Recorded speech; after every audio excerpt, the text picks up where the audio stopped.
So yes, we have ad hoc staff, and they have done, in my view, really very well under extremely challenging circumstances, because they're also grappling with many other pressures, especially pressure from the political class.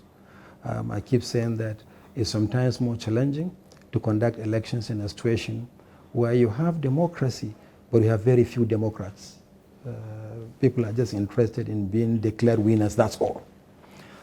So we'll continue to rely on ad hoc staff, but we'll also continue to look at ways and means by which you can improve their competence in conducting elections through proper training. But this is not only peculiar to Nigeria.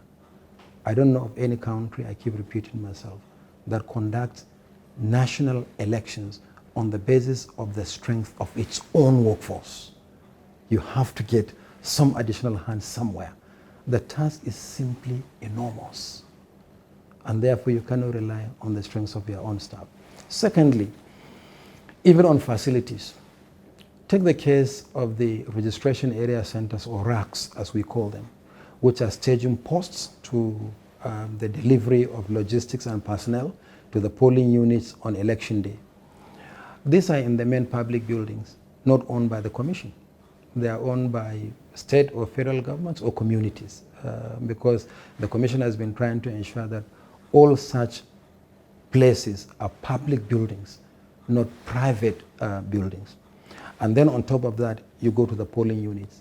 They're essentially in schools or public buildings where you have such facilities. In places where you have no such facilities at all, we have the polling units under a canopy. We call them open space polling units. And none of these facilities is owned by INEC. They are facilities that we use once every 4 years for a general election, or as the need arises in the case of by-elections. So the challenges are really, really enormous. But I can't see how an election can be conducted without the engagement of ad hoc staff. And this ad hoc staff is not just the youth corpers and the assistant presiding officers 1, 2, and 3 that you see at the polling units.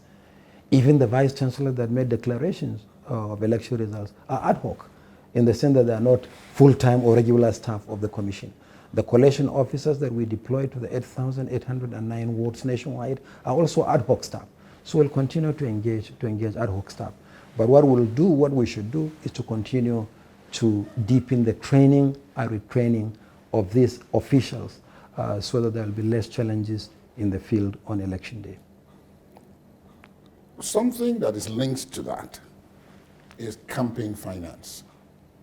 It came up when you talked about vote buying, because that's part of the issue in vote buying. It's just the illegal part.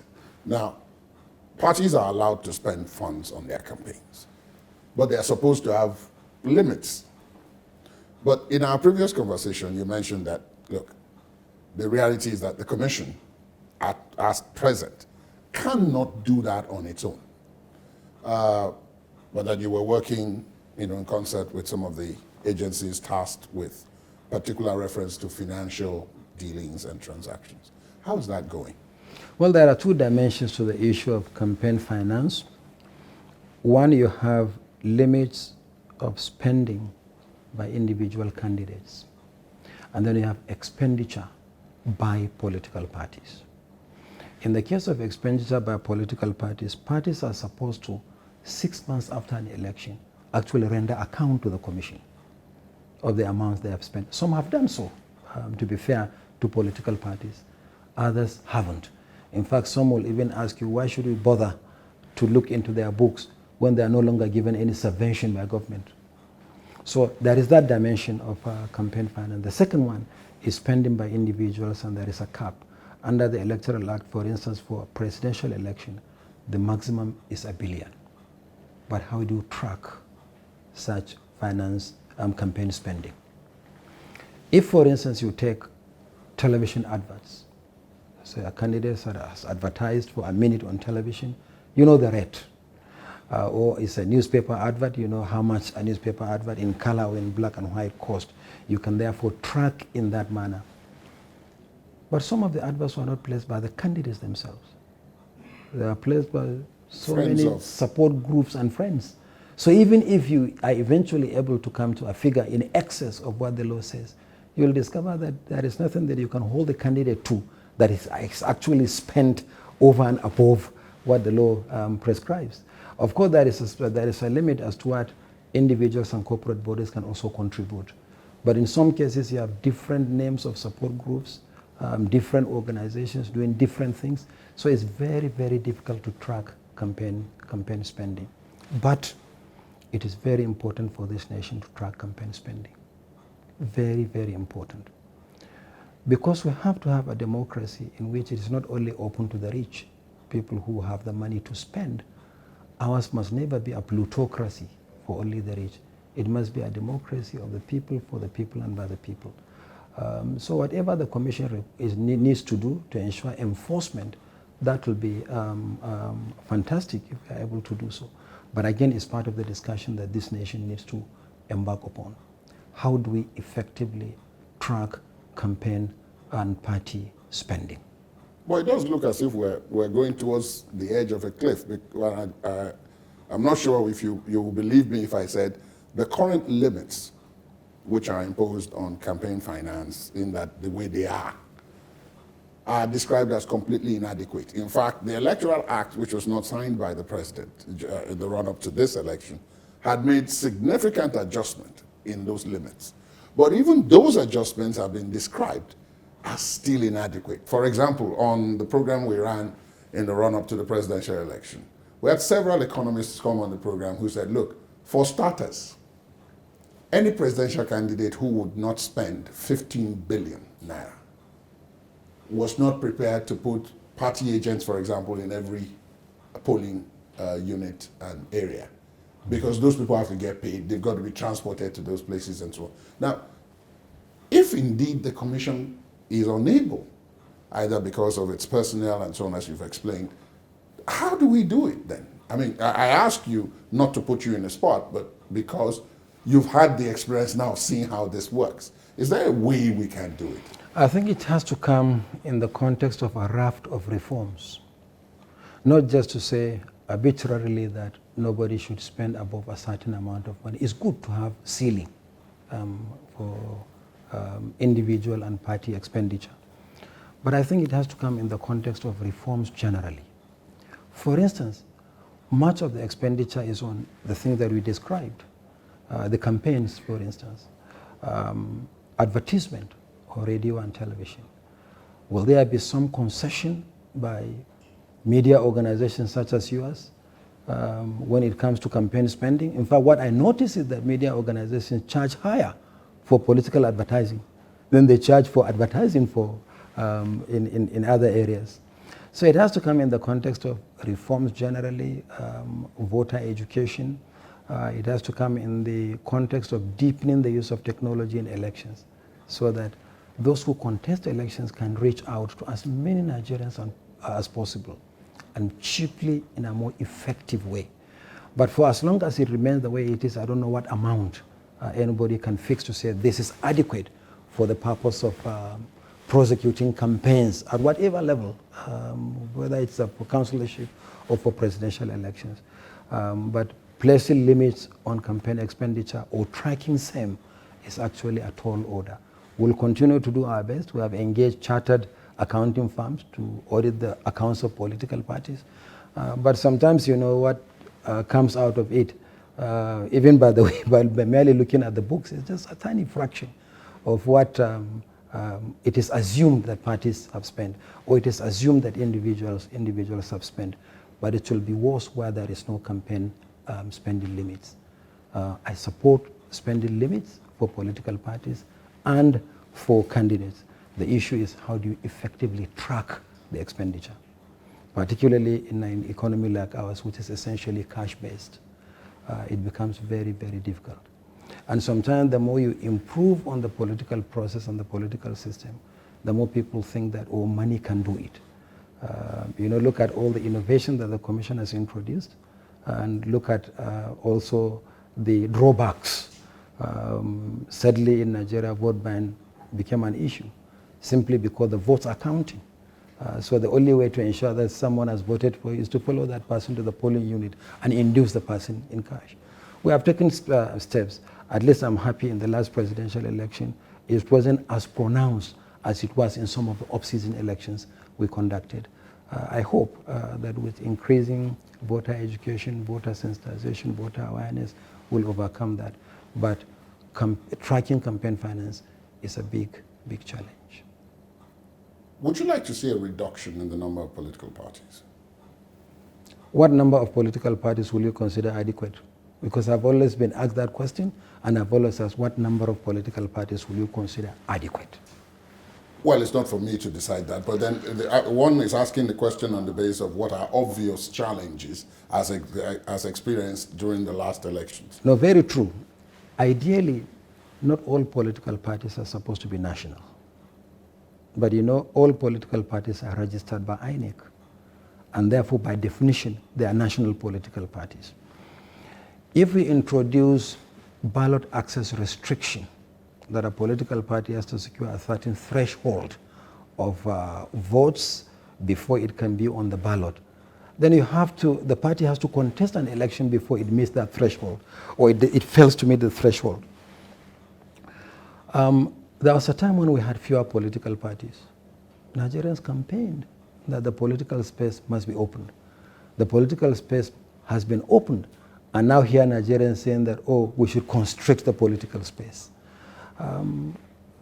It's very difficult to strike a balance between what you consider adequate number of political parties.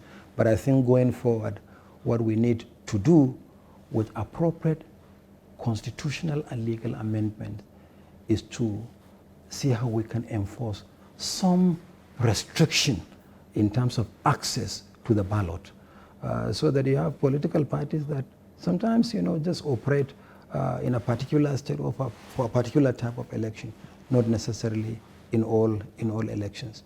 Ideally, these political parties that contest in local elections are supposed to do so through the instrumentality of the local government elections.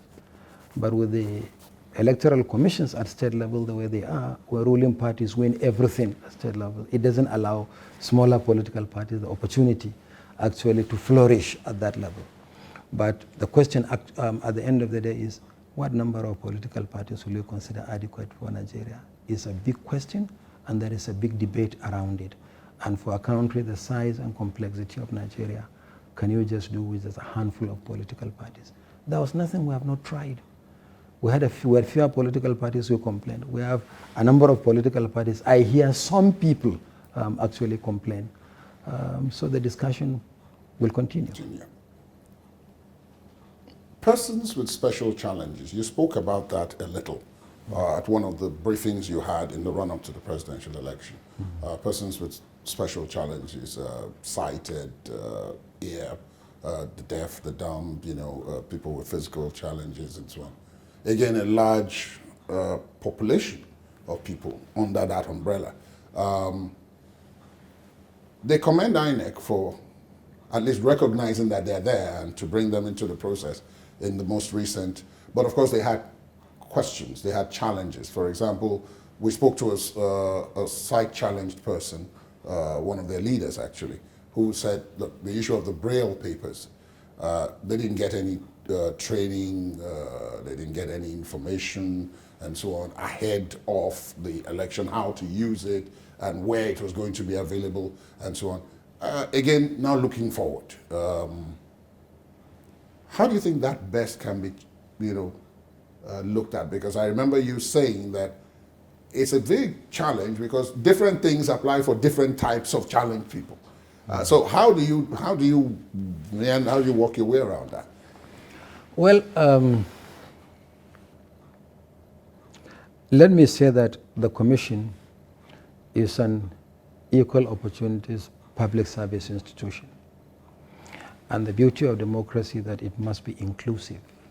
It's not just for the able, but it's also for the physically challenged.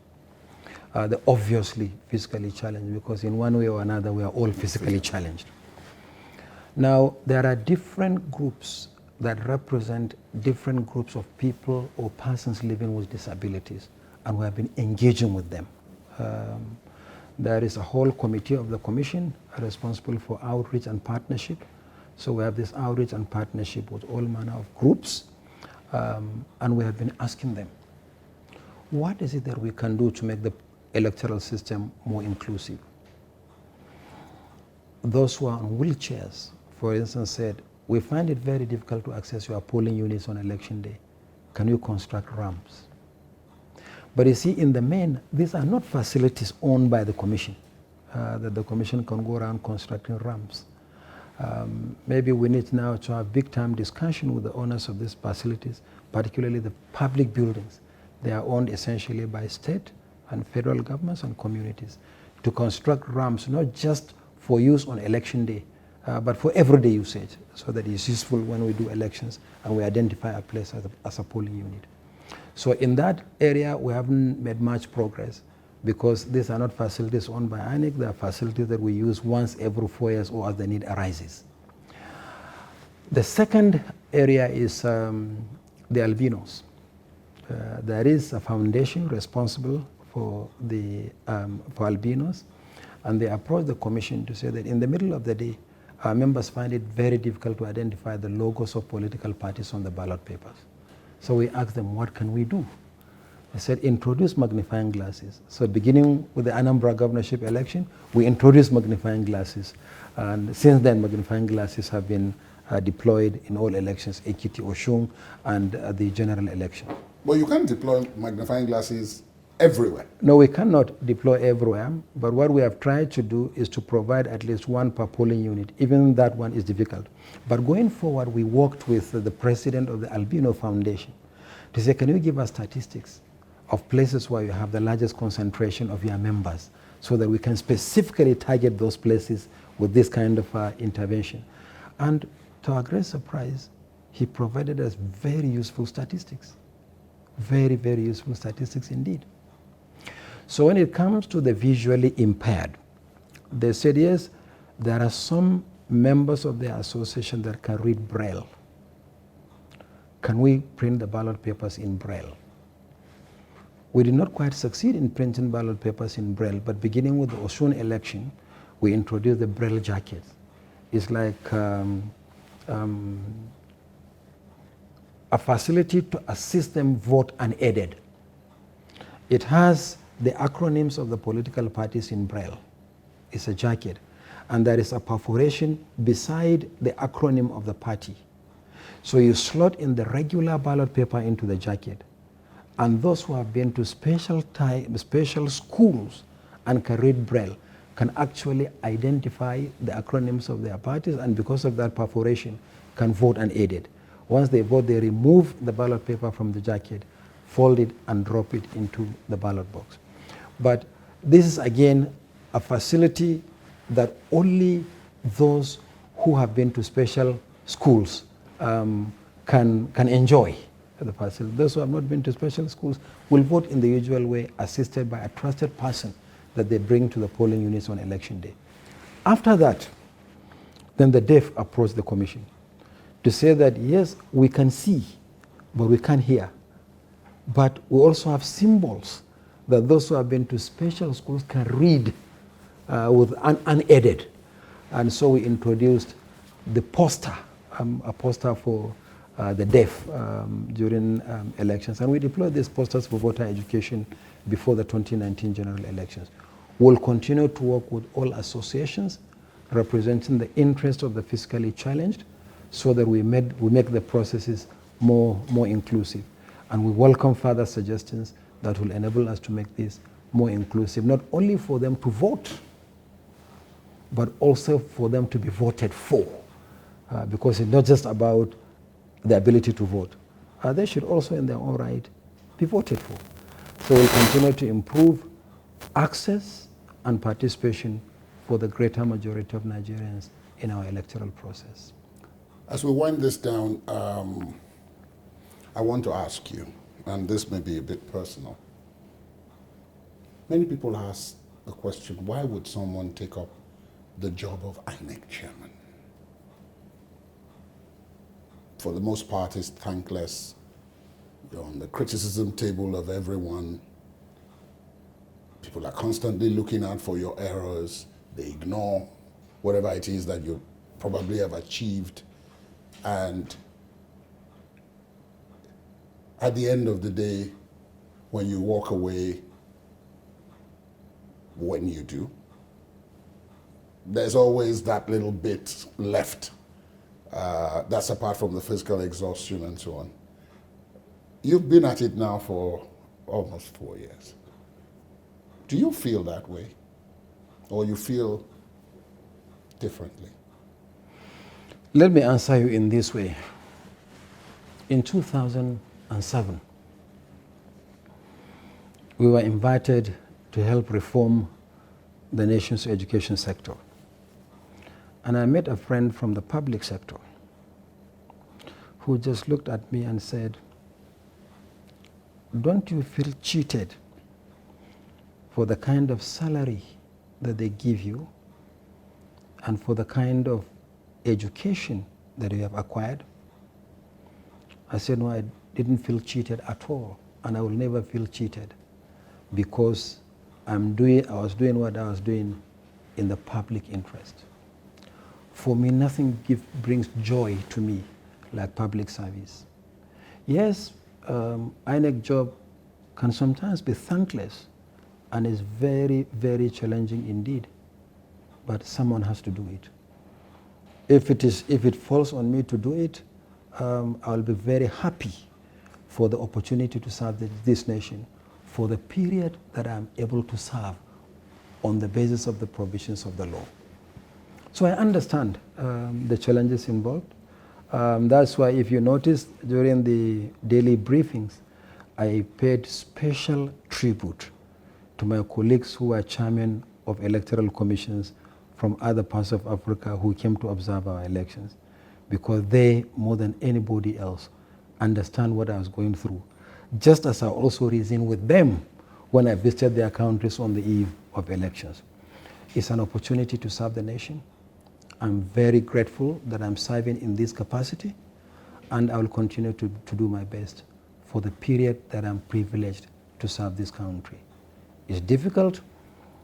Every job looks easy for as long as you are not the one doing it. But if you are the one doing it, you see all the challenges and what have you. But yes, as challenging as the job of INEC is, I am privileged. I really consider myself as a privileged Nigerian to serve the country in this capacity. Professor Yakubu, thank you very much. Thank you very much for speaking with us. Thank you, Ladi. Thank you very much. My pleasure.